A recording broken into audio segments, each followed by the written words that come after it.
श्री गुरुपौर्णिमेचा दिवस आला.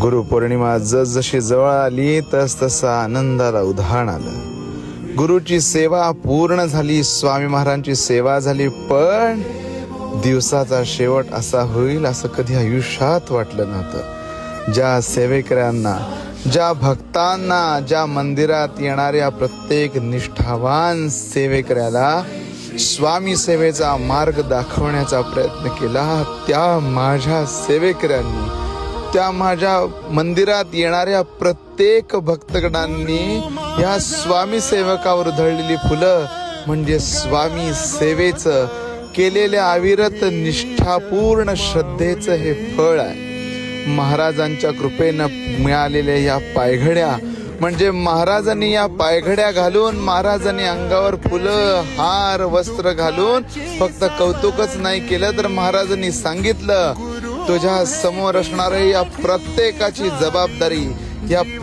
जबाबदारी तुझ्या खांद्यावर आहे. ज्या पायावर डोकं टेकलंय, ज्या हृदयावर विश्वास ठेवलाय, ज्या स्वामी सेवक या ओंकारवर ज्यांनी विश्वास ठेवलाय, त्या प्रत्येकाची पूर्ण जबाबदारी आजपासून तुझ्या खांद्यावर. या प्रत्येकाच्या कल्याणासाठी तुला अविरत राबायचंय हे माझ्या महाराजांनी मला सांगितलं.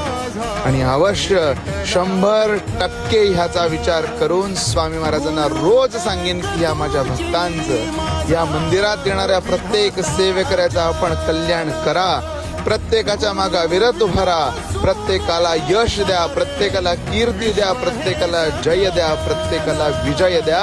आणि अखंड आयुष्यभर अनंत कोटी ब्रह्मांड नायक स्वामी समर्थ महाराज नावाचं हे परब्रह्म साकार रूप आपल्या मागे राहण्यासाठी माझ्याकडून सेवा करून घ्या, इतकीच प्रार्थना केली. श्री स्वामी समर्थ.